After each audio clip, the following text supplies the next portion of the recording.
one of the things that are very important to me, and one of the reasons I'm happy that we won so convincingly is to help North Carolina get fixed up. They supported us in record numbers, and I'm supporting them in record numbers too. And they had me set. I wanted to go to Los Angeles and see what was going on with California, why they aren't releasing the water. Millions and millions of gallons of water. They're sending it out to the Pacific. Someday somebody's going to explain that one. In the meantime, they have no water in Los Angeles where they had the problems. But so we're going there. But I said, well, what about North Carolina? Well, you could do that. No, I can't.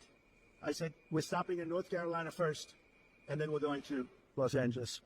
And we just appreciate the outpouring of love that we've had here. Laura was, as you know, very instrumental in the campaign. And she lived here and is loved, and we appreciate it. And Michael Watley has been incredible, wherever Michael is.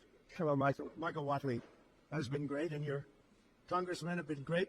And what we thought we'd do is take a quick look around. First, we want to do this. I want to say that we're very disappointed in FEMA. Your new governor, it's not his fault. He's brand new to the whole situation. But we're going to work together with the governor. We're going to work together with the senators, but really we're going to work a lot with your congressmen, especially the three that are in the area, and Michael Watley. And I'd like to put Michael in charge of making sure everything goes well. And Franklin Graham has been unbelievable. We've made a big contribution to Franklin, and we'll continue to do so. But I've been hearing nothing but praise for the job that Samaritan's Purse has done with Franklin. And we appreciate it. Where's Franklin? He's around here someplace. A good-looking guy. He's always been a good-looking guy. His father was a good-looking guy, too, I'll tell you. We loved his father, right? I saw his father in the latter years, and I said, well, he doesn't have long to go. He was having a hard time, and he lived about 3 or 4 years after that, right? He was they say it was good stock. He had the ultimate good stock. But I want to thank you, Franklin. You've been fantastic here, and everywhere he goes, he's always the first one I see. And those people don't realize it, how good it is. A lot of people, they go, well, maybe it's the people that he's got, and you guys know because you're here, but the people that he's got have done amazing work. So I just want to thank everybody. We're going to get over and take a look. We'll say a few words. I do want to introduce some of the people that we have. And our First Lady, we'll start with our First Lady. She wanted to be here because of North Carolina. And then I said, well, you can do that, but you'd have to come to California, too. And she said, that's okay. And we got to fix that one up, too. You ever see anything like that one? Who would have thought that could have happened?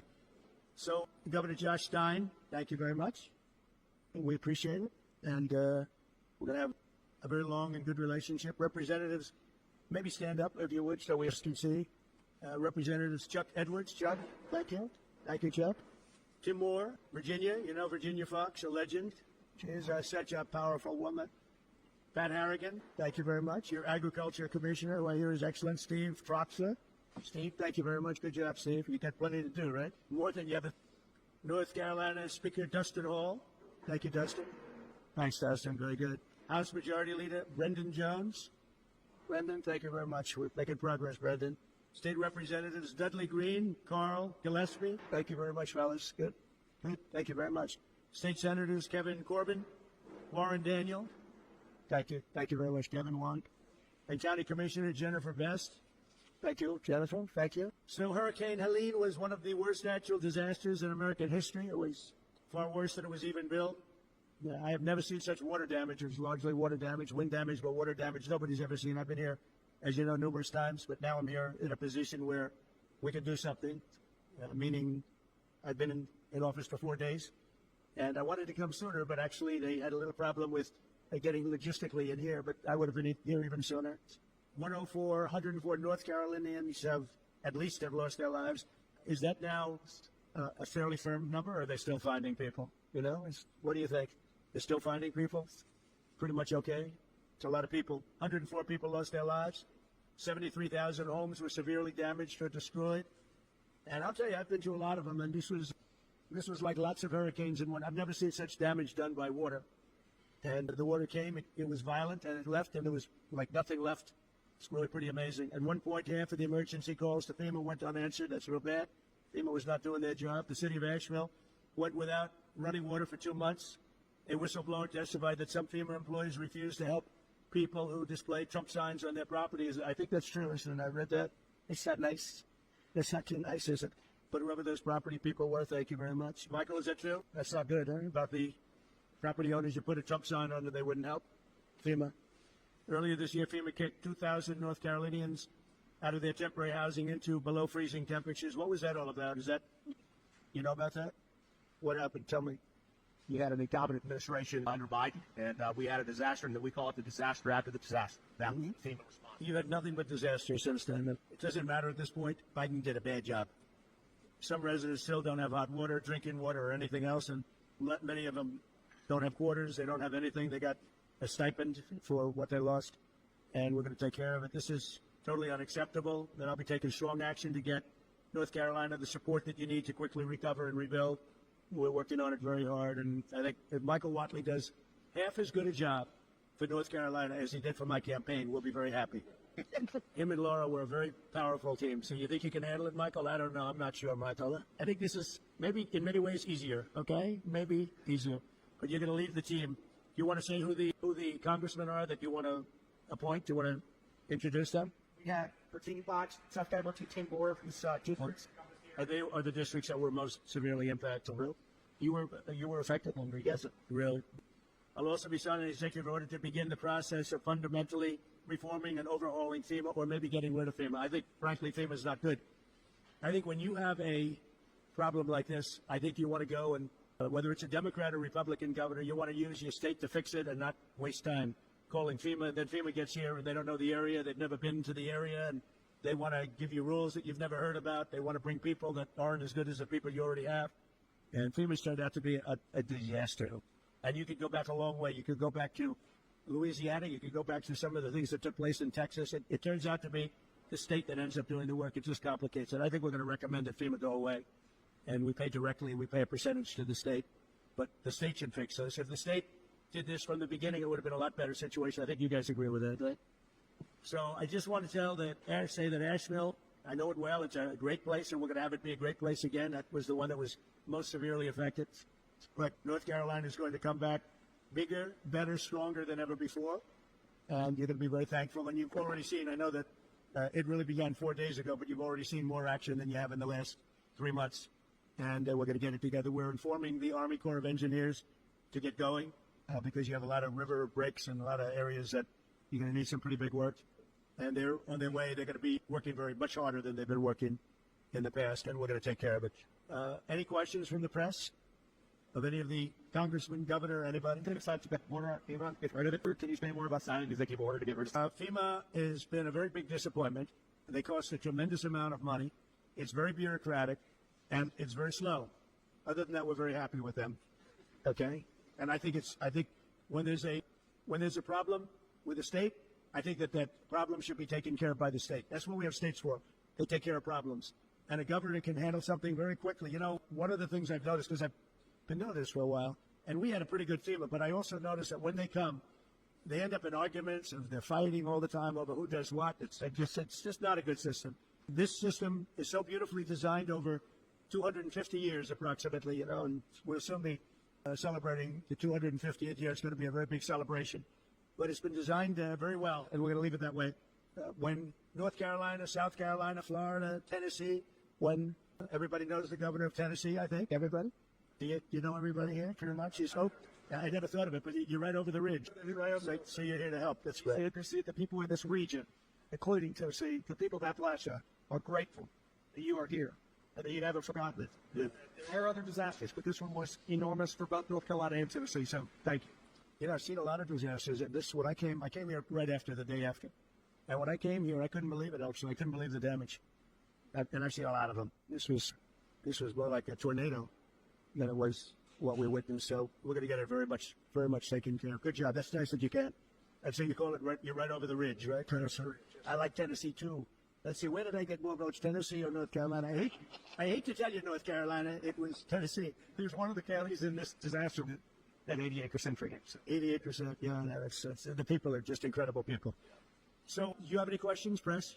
President, you talked about conditions being placed on aid to California for voter ID and the like. Are there any conditions that you're going to put on aid to North Carolina? Oh, we're going to do a lot for North Carolina. They've been very slow.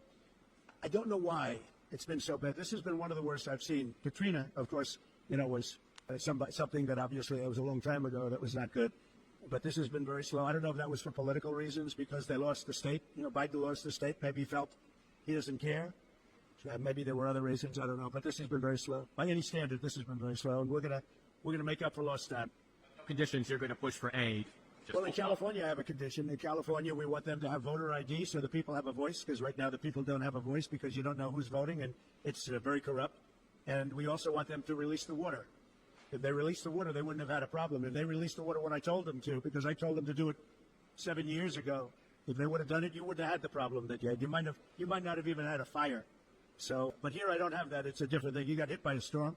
The people are incredible. They worked really well. Franklin was fantastic, and other groups. By the way, other groups came in that were also fantastic, and other states came in. Tennessee and a couple of others came in, and they really helped. That's the way it's supposed to be. No, this is a different kind of a thing. The time was spending to allocate for disaster relief. Well, about what? Having decided. I haven't just. I have to see what it is. Well, I'm going to disappoint you. It's reported 20 cents a shift driving on this truck, and he was too busy. Why are you disappointed? I don't know. I was told the shift was going to travel with us to California. I wasn't thrilled, to be honest with you. And I saw him last night on television. It looks like he got hit with a baseball bat or something. What happened to him? Something happened to him. It looked like he got hit. It looked like he got beat around. But I'll ask Caroline to find out what happened to him. No, if he wanted to come out, I would have done that. But I don't know. Somebody said that he wanted to come on the plane, but I think he's staying back for the votes. There's some pretty good votes going on. Yeah. What is your timeline for getting rid of TBAT? For this one? For this one? You talked about possibly getting rid of TBAT. What timeline are you looking at? How are you doing that? Well, we're looking here. Here you're talking about. To start, we're going to start immediately, timeline.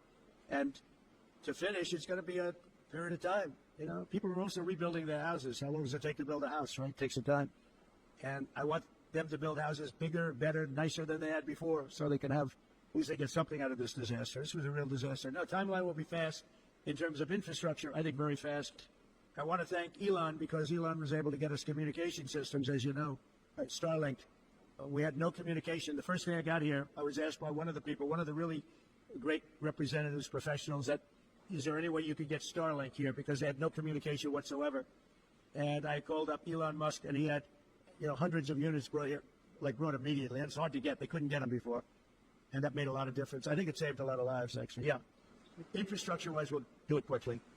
Sir, can you just talk about how long you think it might take to get rid of FEMA? What's the timeline on that? Bring them all back. Yeah, I would say, look, as far as I'm concerned, I'm not really thinking about FEMA right now here.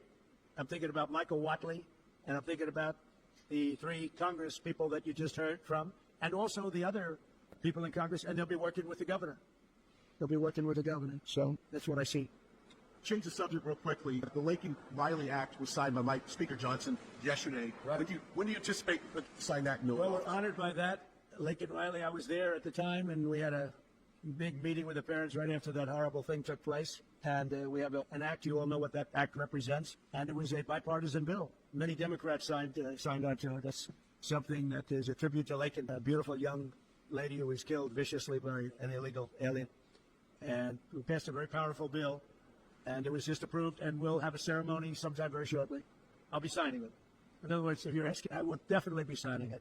Fine. Yeah. Suppose the security detail for Anthony Fauci was terminated last night, and I'm wondering if you have any comment. About what? The security detail for Anthony Fauci was terminated last night, sir. Do you have a comment? No, I think, when you work for government, at some point your security detail comes off. And, you can't have them forever. So I think it's very standard. If it would be for somebody else, who wouldn't be asking the question. The question is very fair.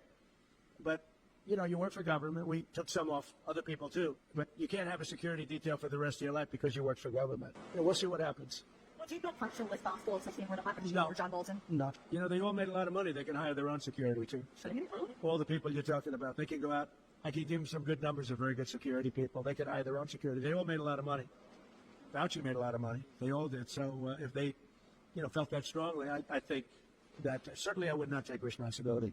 North Carolina's state that relies on trade and manufacturing. Are you going to have an announcement on new tariffs coming soon? Is there a timeline now? Yeah, the tariffs are going to make our country rich. We're going to be a rich, rich country very soon. The tariffs are going to make it rich and competence. We have common sense, competence, and tariffs. The word tariff is one of the most beautiful words in the dictionary. Jonathan Reynolds, the business secretary of the United Kingdom, has said that there's an even trade between the U.S. and the UK, so they shouldn't have tariffs. Does trade imbalances or a balanced trade affect tariffs in your decision? Unbalanced and balanced, and also deficits. Like with Canada, we lose $200 billion a year with Canada. That's because we allow them to make cars. We allow them to take lumber. We don't need their cars. We don't need their lumber. We don't need their food products because we make the same products right on the other side of the border. It's sort of crazy. So we've just allowed that, bad management has allowed it over the last 4 years in particular to become very imbalanced. And I call him Governor Trudeau, but he's Prime Minister Trudeau when he was Prime Minister. I asked him, why would we do that? Why? And he was unable to give me an answer. He said, I don't know. And I said, do you think it's fair that we're paying $200 billion to keep Canada going? And what would happen? I asked him, what would happen if we didn't do that, if we didn't subsidize Canada? He said, we'd be a failed nation. And I said, then you should be a state. Because why are we paying all of that money to Canada when, we could use it ourselves, right? So we take care of their military. We're going to order about 40 Coast Guard big icebreakers, big ones. And all of a sudden, Canada wants a piece of the deal. They say, why are we doing that? I mean, I like doing that if they're a state, but I don't like doing that if they're a nation. Also, they've been very nasty to us on trade. Historically, Canada's been very, very bad to us, very unfair to us on trade. So we'll see how it all works out. I would love to see Canada be the 51st state. The Canadian citizens, if that happened, would get a very big tax cut, tremendous tax cut, because they're very highly taxed. And you wouldn't have to worry about military. You wouldn't have to worry about many of the things. You'd have better health coverage. You'd have much better health coverage. So I think the people of Canada would like it, if it's explained. But just to start off, they'd have a massive tax cut, and they'd have a lot more business because then it would let business go to Canada routinely, and there'd be no tariffs. If we did that, there'd be no tariffs. The United Kingdom might be in a better spot then. Rebel Franklin Graham has been a great asset to the state. Talk a little about the way Samaritan Purse has helped North Carolina. Let's say once again with the first. Rebel Franklin Graham has been a big part of Samaritan Purse and their aid to North Carolina. So what get your thoughts? So Franklin Graham has been a big asset to the state. His father was a big asset to the state, to the country, both of them. I just think this. I think Franklin and other people that are doing what Franklin have done. But I've known Franklin so long. He was at the inauguration. He made a speech, beautiful prayer. He does a great job. And we made a big donation, and it was money well spent. Sometimes you make donations, it's not well spent. He's done a great job here. He's done a really great job. So I want to thank you. We're going to the site now, and one of the sites, and for those that haven't seen it, you won't even believe it. But not enough work was done. We'll get it done fast. And I can speak for the Republican congressman. We're going to knock it out, right? We're going to knock it out. And I think we take it very personally because North Carolina was very unfairly treated. Very, very unfairly treated. And it was obvious. It was too obvious. And we're going to make up for lost time. So thank you to the people of North Carolina. Thank you, everyone.